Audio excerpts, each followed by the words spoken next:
मेरे प्रिय आत्मजनों, भगवान ने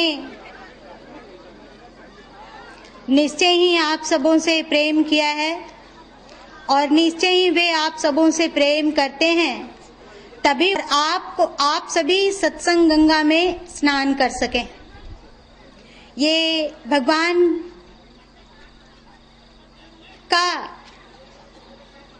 भगवान की कृपा है। बिनु हरि कृपा मिला ही नहीं संता। बिना परमात्मा की कृपा के संत नहीं मिलते और बिनु सत्संग न हरि कथा तेहि बिनु मोह न भाग। सत्संग के बिना हरि कथा नहीं सुनने को मिलती और हरि चर्चा को सुने बिना मोह नहीं भागता। दुनिया का मेरा तेरा लगा रहता है। कभी याद भी नहीं आती हम लोगों को कि दुनिया से हमें जाना है। खाली हाथ आए हैं और खाली हाथ चले जाएंगे। भले ही दुनिया में आके हम कोई भी जाति बन जाएं, कोई वर्ग बन जाएं, अमीर बन जाएं, गरीब बन जाएं,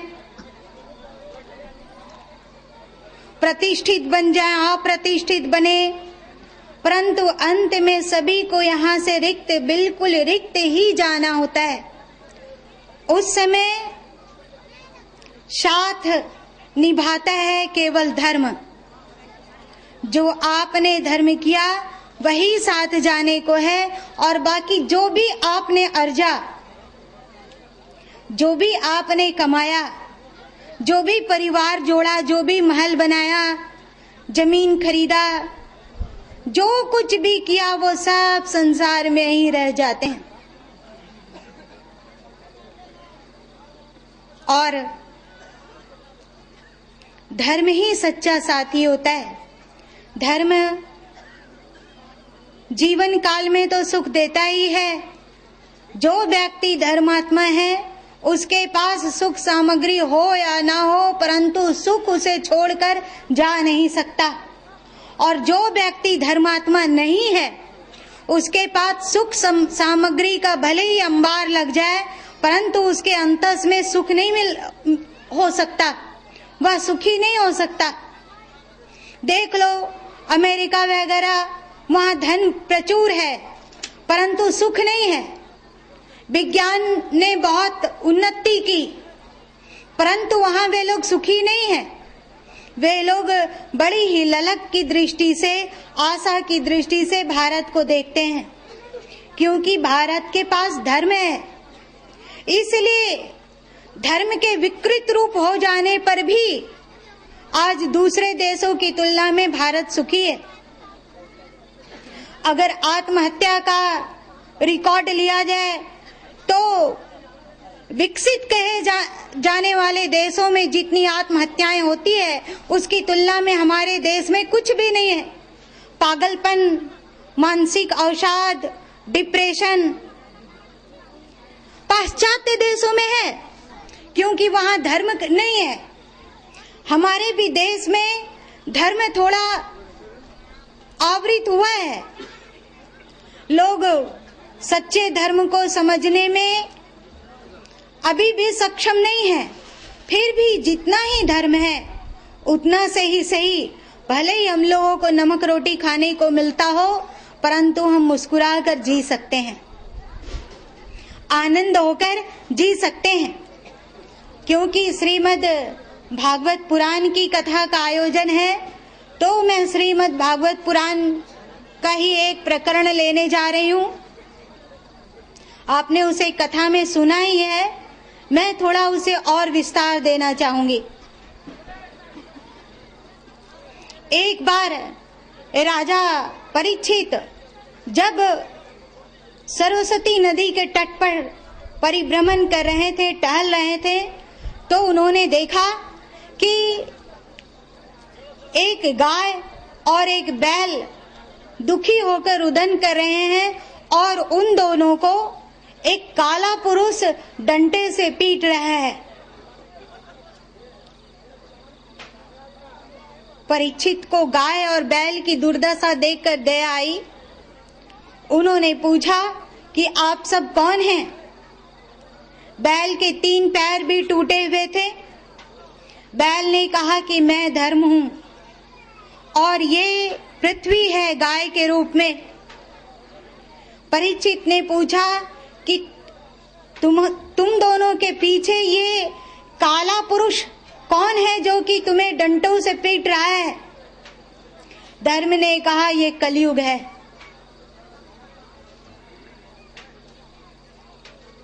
राजा परीक्षित ने पूछा कि आपके 3 पैर कैसे टूट गए? बैल रूप धर्म ने कहा कि मेरे 4 पाद हैं, सत्य, तप, पवित्रता और दान। इसमें से 3 टूट गए हैं कलयुग के प्रहार से। सत्य, तप और पवित्रता। केवल 1 पाद बचे हैं, दान। कलयुग में मुझे 1 पाद पर जीना पड़ेगा और कलयुग का आगमन हो रहा है, उसको याद कर कर के हम और पृथ्वी रो रहे हैं। बाद की बात है, कलयुग को दंड देने के लिए उत्सुक हुए परीक्षित, और कलयुग एकाएक राजा परीक्षित के चरणों में गिर पड़ा। और जैसे ही राजा परीक्षित के चरणों में कलयुग गिरा, कलयुग के स्पर्श को पाकर राजा परीक्षित को करंट की तरह लगा, क्योंकि स्पर्श के कारण कलयुग का आंशिक प्रभाव परीक्षित पर हो गया।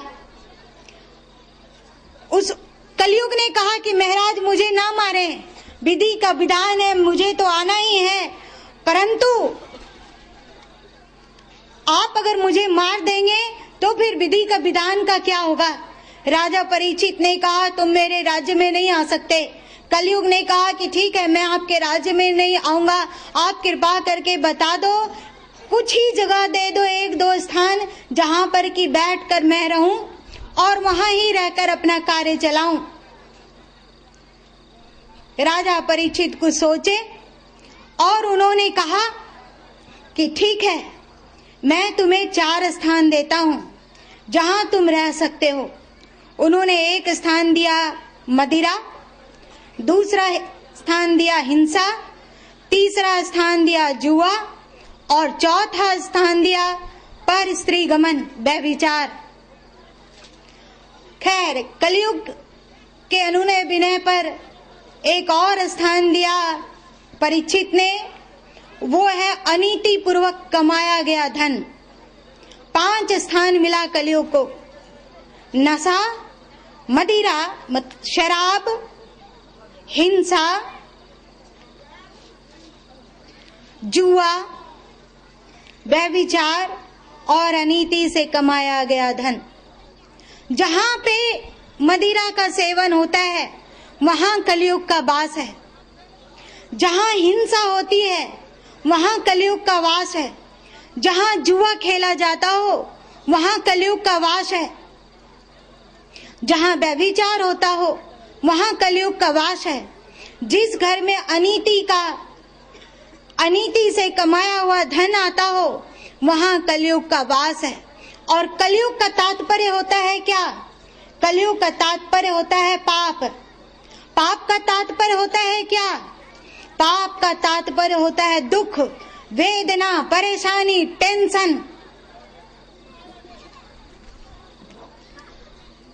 अगर हम चाहते हो कि कलयुग हमसे दूर रहे, याद रखो, भले ही आज का समय कलयुग का है, परंतु हम चाहें तो कलयुग को अपने पास तक भी फटकने नहीं दे सकते। भले ही बाहर कलयुग रहता हो, परंतु कलयुग हमें छूट भी नहीं सकता। एक कवच है धर्म का, धर्म के कवच को पहन लेने पर कलयुग छू भी नहीं सकता, और जब कलयुग नहीं छू सकता तो दुख भी हमें नहीं छू सकता, याद रख लो। और धर्म का कवच क्या है? अगर आप मदिरा से बचते हो, अगर आप हिंसा और जुआ, व्यभिचार और अनीति से कमाए गए धन से बचते हो, तो कलयुग आपके पास तक फटक नहीं सकता। मैं थोड़ा मैं व्याख्या करना चाहूंगी। सबसे पहले हम लोग मदिरा को ले लें। मदिरा क्या है? मदिरा है जिसे नशा होता हो। अब देखो, अब होली आने को है, 2-3 दिन के बाद होली है। प्रहलाद ने कभी जीवन के किसी भी क्षण में प्रहलाद ने भांग धतूरे का प्रयोग नहीं किया था। प्रहलाद तो भक्ति का नशा करके स्वयं ही मदमस्त थे। उन्हें भला दारू और शराब और भांग धतूरे की क्या आवश्यकता।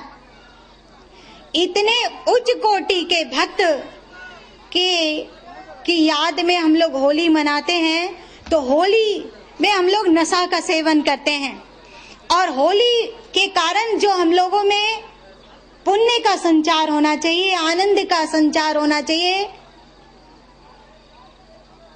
होली के दिन एक विलक्षण घटना घटी थी। भक्त वत्सल भगवान और भक्त की प्रेम कहानी है होली की घटना। आपने सड़क छाप प्रेम कथा बहुत सुना है, परंतु भक्त और भगवान का जो प्रेम होता है वो अनूठा होता है। प्रारब्ध के कारण भक्त चाहे कितना भी थपेड़ा क्यों ना खाए, परंतु भगवान हमेशा अपने भक्तों की रक्षा के लिए उसके पीछे पीछे डोलते रहते हैं। इस बात को यकीन दिलाता है होली का त्योहार। होलिका जल गई, प्रहलाद बच गए। भक्त वत्सल भगवान ने प्रहलाद की रक्षा की थी। इतने पावन त्योहार को हम लोग नशा के द्वारा अपवित्र कर देते हैं, और मदिरा और नशा में कलयुग का वास है। हम भगवान को होली के दिन याद ना करके नशा का सेवन करते हैं, और भगवान को अपने पास तक आने का मौका देते ही नहीं, और उसके पहले ही कलयुग हम लोगों के सिर पर आ धमकता है। कलयुग हम लोगों के सिर पर आ बैठता है। भगवान बेचारे क्या करेंगे? आपके नशाखोरी से शैतान प्रसन्न हो सकता है, भगवान नहीं। सदगुरु कबीर साहब ने एक पद में कहा, अवगुण कहूं शराब का ज्ञानवंत सुन ले, मानुक सो पसुआ करे द्रव्य गाठी का दे। शराब का अवगुण मैं बतलाता हूं, तुम लोग सुनो। मनुष्य से पशु बना देता है शराब इंसान को। शराब का तात्पर्य जितने भी नशीले द्रव्य हैं वह सब के सब मनुष्य के संस्कार का भक्षण करता है। जैसे चंद्र ग्रहण में चंद्र का भक्षण होता जाता है, वैसे ही कलयुग आपके पुण्य को, आपके सद संस्कारों को नशा भक्षण कर जाता है। आपके धर्म को, आपके ओज को, आपके तेज को, आपने इतना मेहनत से अभी पुण्य कमाया है, सत्संग में आए आप लोग, भगवान के मंदिर की परिक्रमा कर रहे हैं, कथा श्रवण कर रहे हैं, इतने कष्ट से बैठकर कथा सुन रहे हैं, आप निश्चय बहुत पुण्य का अर्जन किए। इस पुण्य को बचा के रखना, कलयुग को अपने पास फटकने मत देना। कलयुग आएगा तो वो आपके पुण्यों को खा जाएगा, नष्ट कर देगा। जहाँ पे सूर्य होता है वहाँ अंधेरा नहीं, और जहाँ रात होती है वहाँ दिन का प्रकाश नहीं। जहाँ कलयुग का वास है वहाँ से परमात्मा सैकड़ों कोसों दूर चले जाते हैं, और जहाँ परमात्मा वहीं रह सकते हैं जहाँ कलयुग ना हो, जहाँ शैतान ना हो। तो आप लोगों को संकल्प लेना चाहिए कि आपने जो पुण्य कमाया इस अवसर में, उसे कलयुग का खुराक नहीं बनने देंगे। आपने जो पुण्य बनाया उसे जोक कर रखेंगे। मनुष्य से पशु बनाने वाला है शराब। शास्त्रों में भी कहा गया है, चिते भ्रांतिर्जायते मदपानात् भ्रांते चिते पापचर्यामुपैति पापम कृत्वा दुर्गतिम यान्ति मूढ़ास्तस्मात् तं मद्यम नैवं पैवम। शास्त्र कहता है कि मद्यपान से चित्त विभ्रमित हो जाता है, मूर्छित हो जाता है चित्त। चाहे आप किसी भी तरह का नशा करते हो, भांग का नशा करो, ये मत सोचना तुम कि भगवान भोलेनाथ भांग का सेवन करते हैं। हाँ, वे तो राम नाम का नशा इतना किए हुए हैं कि उन्हें भांग की उन्हें क्या आवश्यकता होगी। शास्त्र कहता है कि जो नशा करता है उसके चित्त भ्रमित हो जाते हैं, और चित्त भ्रमित हो जाने पर पापम चर्या मुपायति, व्यक्ति पाप में प्रवृत्त होने लगता है। नशा सब पापों का प्रारंभ है। जो नशाखोर हो जाता है वो धीरे धीरे करके सभी पापों को अपनाने लग जाता है। मैंने सुना है कि एक मुल्ला था, वह सनातन धर्म की संगति में आया। मौलवी था तो मौलवी, परंतु सनातन धर्म की संगति में आया तो उसने मांस मदिरा का त्याग कर दिया। उस समय नवाबों का शासन था। अन्य काजियों ने जाकर नवाब को शिकायत की कि मुल्ला धर्म भ्रष्ट हो गया है, काफिर हो गया है, वह कुर्बानी नहीं देता, वह पैगंबर की बातों को इनकार करता है और ना मालूम किन ग्रंथों को मानता है कि उसने शराब, हिंसा इत्यादि सब का त्याग कर दिया है। मुल्ला को बुलाया नवाब ने, और नवाब ने सोचा कि मौलवी की बहुत प्रतिष्ठा है, अगर इसे का एक दंड दिया जाए तो जनता भड़क सकती है। तो उसने एक चाल चली। उसने क्या किया कि 4 कमरों को बनवाया और मुल्ला को कहा कि इन चारों कमरों में आप किसी भी कमरे में